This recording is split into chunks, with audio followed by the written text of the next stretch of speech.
trading is something that people try to look at, and those that really give it enough time and try to analyze and dig deep, they at the end of it all get the result, or they get to understand what it really means. And those that just watch it from a distance, they end up not, having all different misconceptions and these mythical stories about what it is.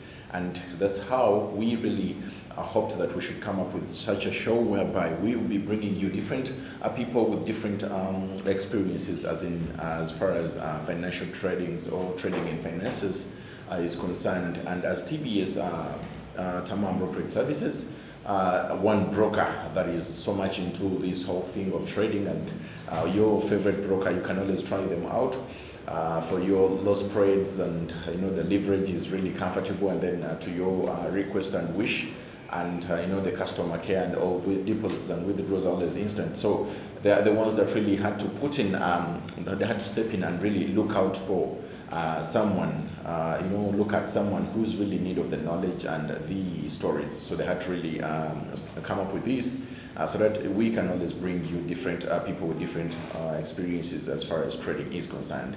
And of course, it is yet the episode of the My Trading Journey, and we are as well having one experienced trader, with some vast knowledge. And of course, the host is the African, and I'm here with your gentleman to take you through this full episode. By the time we come to an end, you will have picked a leaf of how, what, when, and those all W's you'll have gotten, and the H something you'll have gotten the answer. So today with me is the gentleman himself. That is.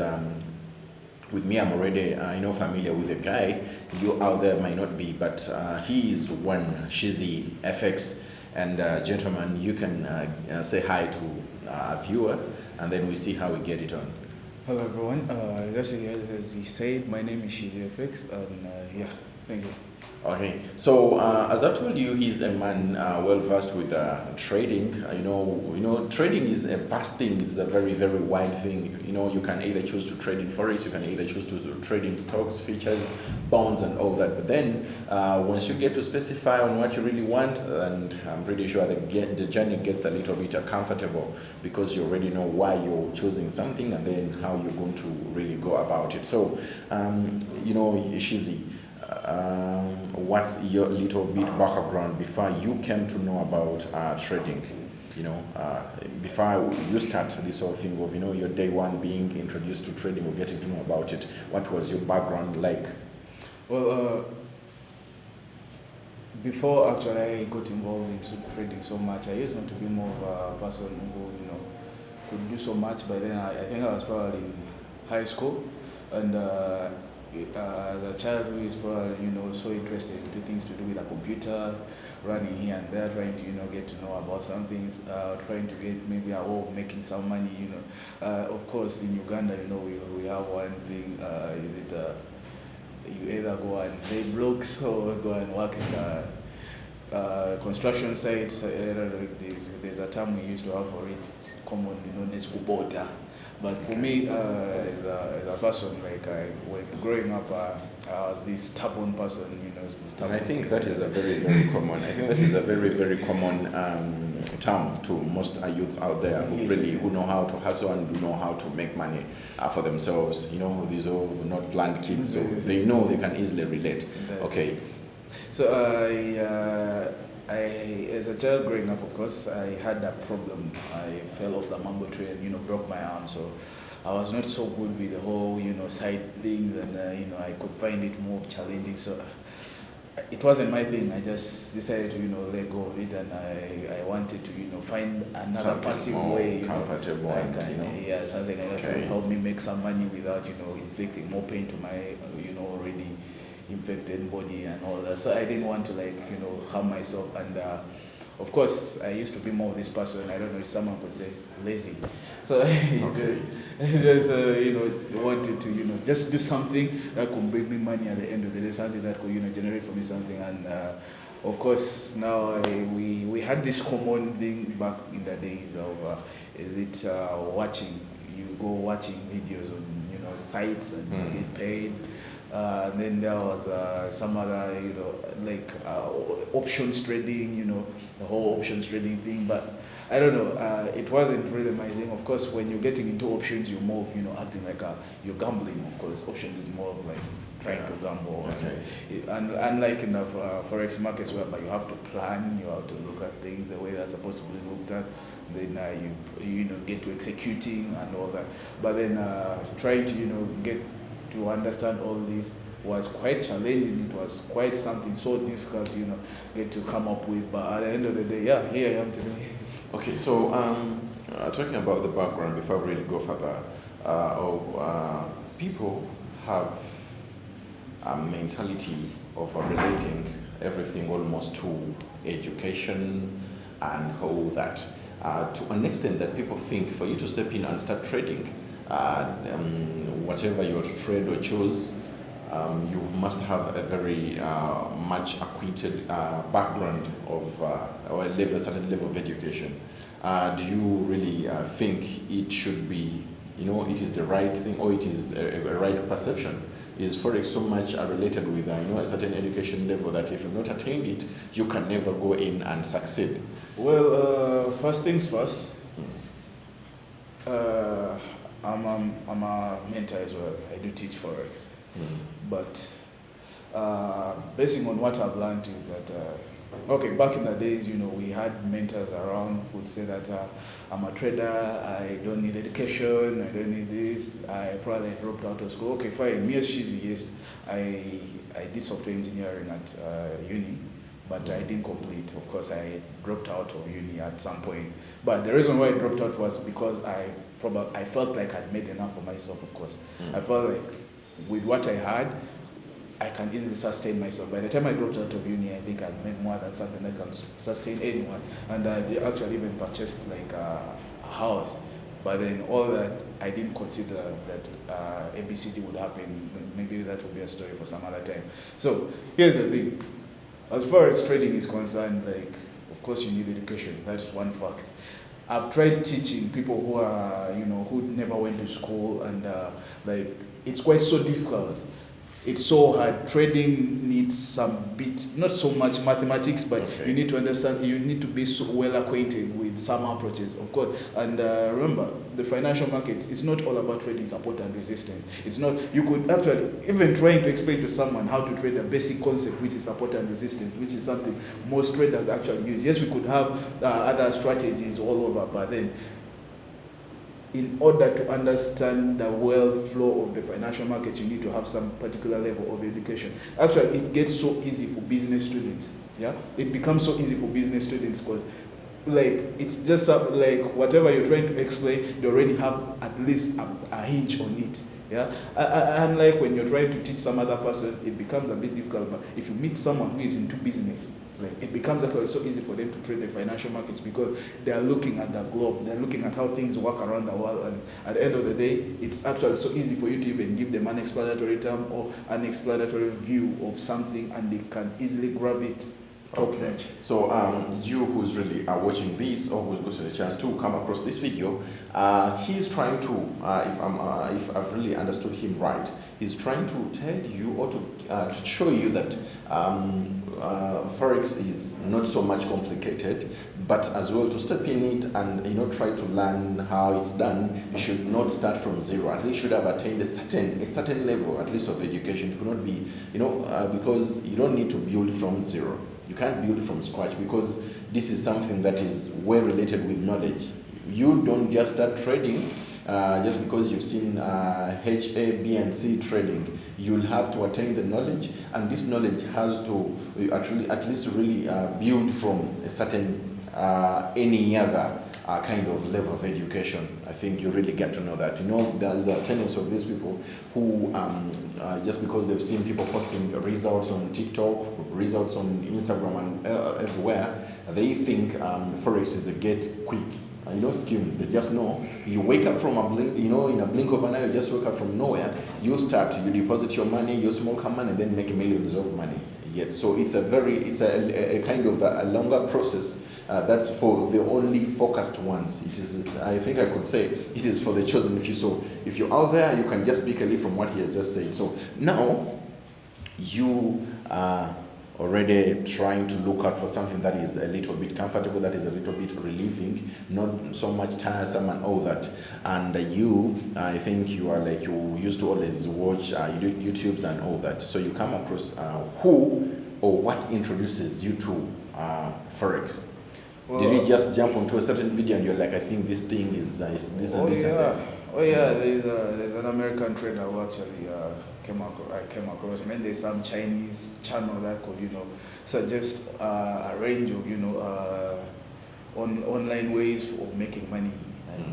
Okay, just as I said, I used to be more of this computer guy, and I just like watching stuff that builds me. I'm not a movie person. I do watch movies, but it depends. Maybe if a friend asks me out, and we can go to the cinema, watch happy movies, but I'm not really much of a movie fan.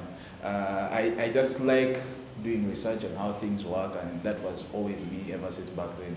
I've not been more, most of you could maybe think I've been maybe this person who is too much into books, doing research. No, it wasn't me. But then it just got down to me that I actually found out that I could actually learn something and then become so good at it, and I perfect it. And actually, who knew that maybe this would be my survival for now. So you see, as far as trading is concerned, one thing that we tend to ignore is actually trading forex, stocks, or any other forms of online businesses, especially the financial markets. For this case, forex trading. Forex trading is a business for someone who actually has a given cash flow system around.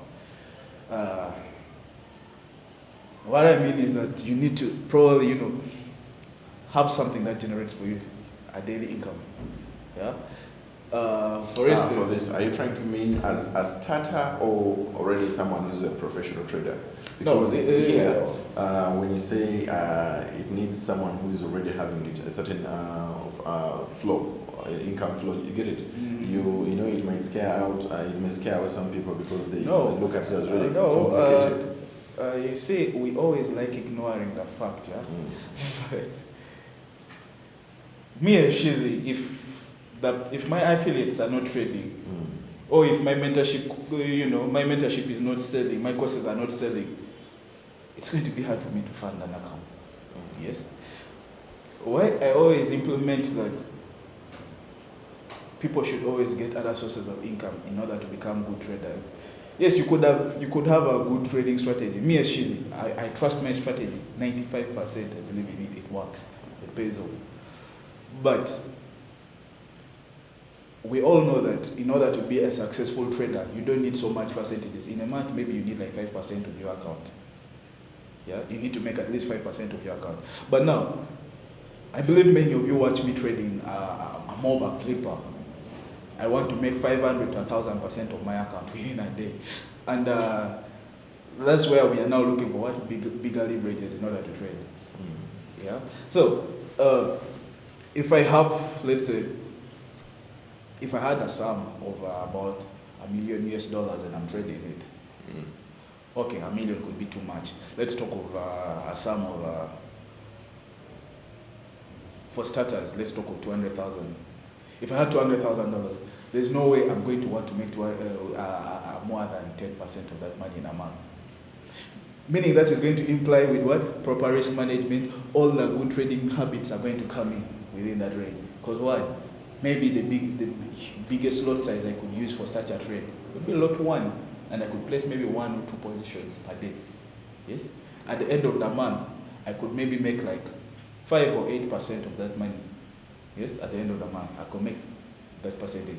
But then you're going to get yourself in a scenario whereby you're looking at trading as a get-rich-quick scheme. Yes? That's now where the vice of, bad trading, habits come in, and I'm going to, want to deposit my $1,000, I flip it to 10K within a day. But we all know how it turns out. Yes, you could have a winning streak within for a given period of time, then all of a sudden, you're going to lose all that account. Yes, you could have actually flipped that. You can even flip. I've ever moved $200 to 65K, but then the target changed. But the good thing is I made a withdrawal. What? I think I withdrew like about 15K off it. But then you find that, of course, there's that vigor that comes in. You feel like there are times we traders, especially us, the so-called mentors, we like calling ourselves the market makers, but we know that we're not the market makers at the end of the day. But it's just like, there's that different energy, there's that adrenaline that comes in when you've done something. I remember I had done it within a period of 2 months. So you can feel like you're unstoppable, you can do it. But then, guess what? It took me only 3 working days to blow the remaining balance. Yeah? But then, guess what? If I have a steady capital, yeah, I'm not going to trade the way I trade, because I will have to put some things under consideration, and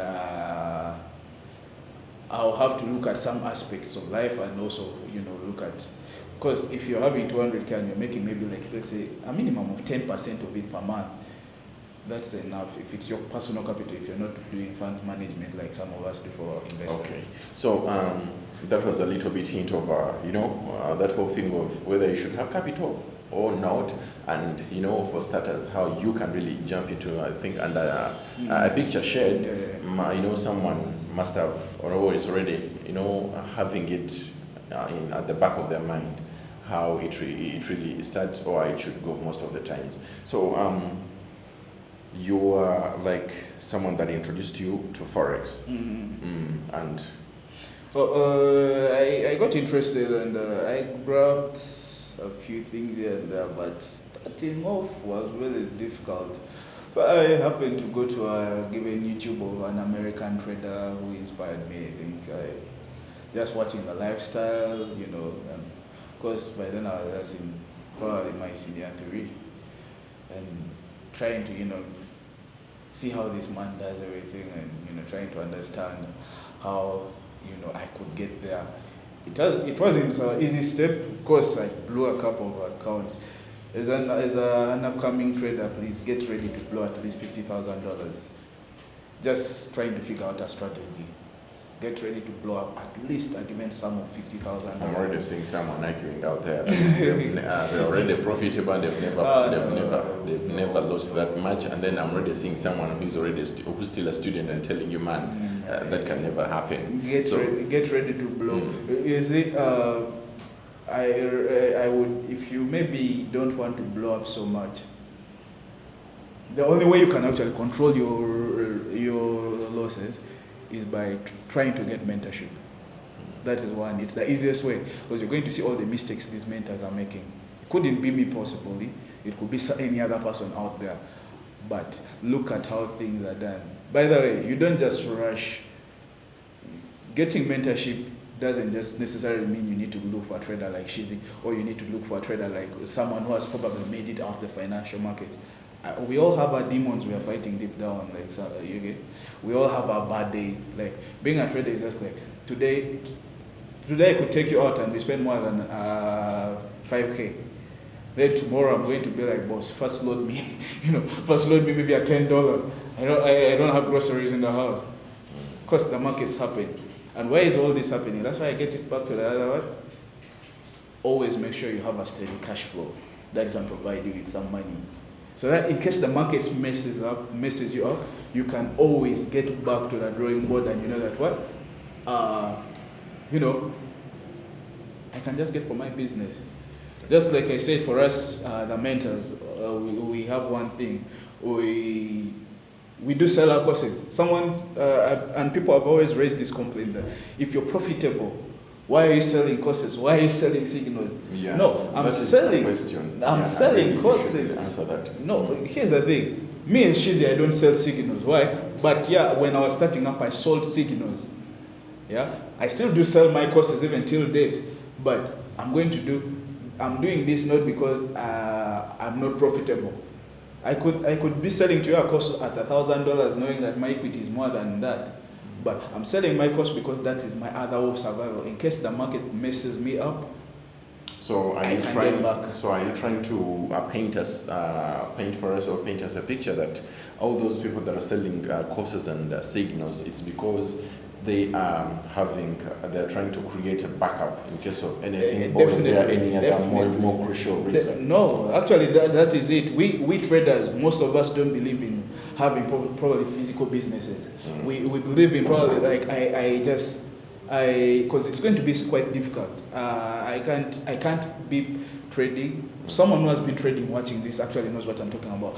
I can't trade the financial markets and again go back and manage. Those are two different things. You know, I interact a lot with mentors, and I sometimes try to use, when it comes to that side of teaching forex trading and all that. I prefer using the word forex tutors. Okay. So these people, most of them have argued that the most reason as to why they do sell out signals and even sometimes sell out courses, it's not only to generate money, but they attach reasons like reasons and then a seriousness. You get it? Someone will come to you.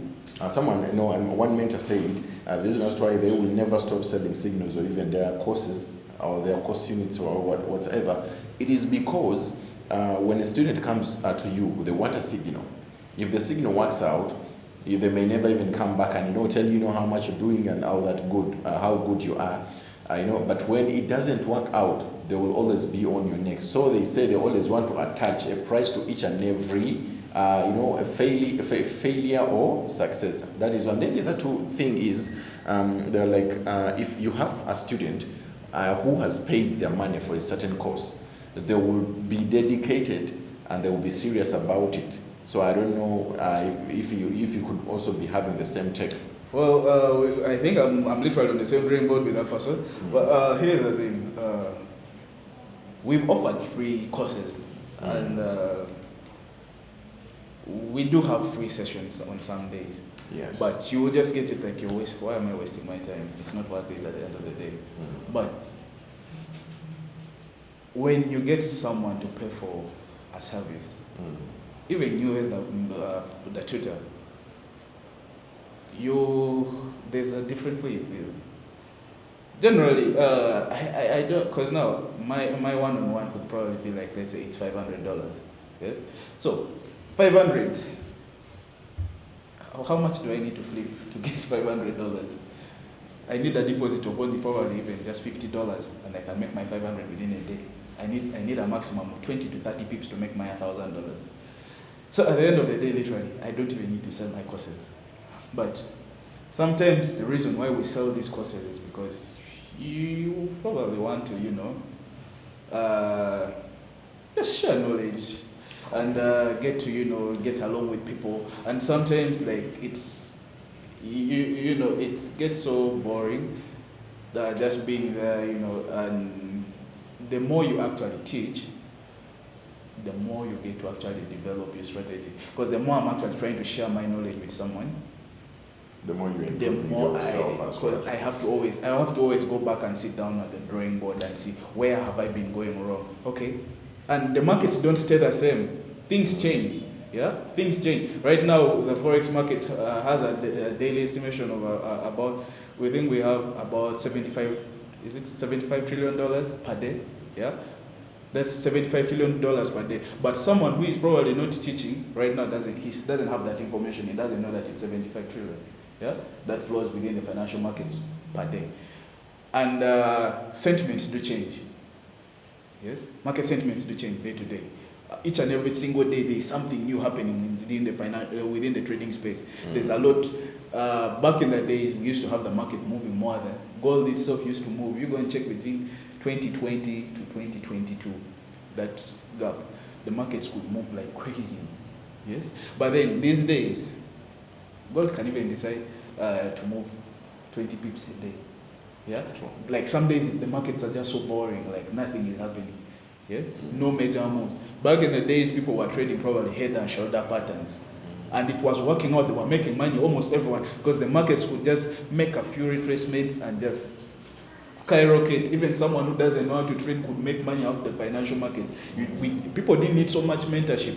But just as I said, by the time I started back in 2017, 2018, when I was just a newbie in the market, You just deposit your little money, like you make a lot, like like things were so easy, like it was like everything. But these days, if you don't have a high IQ, it's so difficult to make money off the market. Okay, so as we're still having the stories throughout, you who's just watching this, just know it is the My Forex Journey, and the host the African.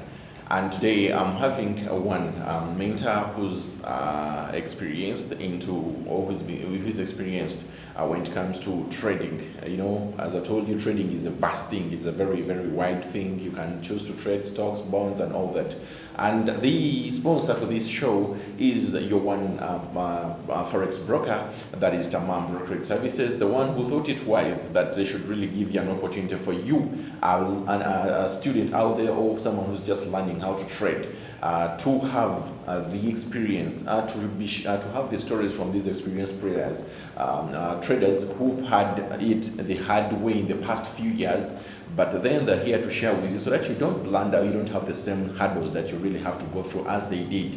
So you can as well be comfortably trading with Tamam Brokerage Services. You can just go deposit or search them out on the Google, that is their website, that is tamambrokerageservices.com. And then as well you can go on Twitter, Instagram, and wherever, each and every social media handle they have, or they can always be reachable. They have low spreads, the leverage is to your wish, and as well you can as well always be attended to by the quick customer services, and deposits and withdrawals are always instant, so you can get to always enjoy your trading journey with Tamam Brokerage Services.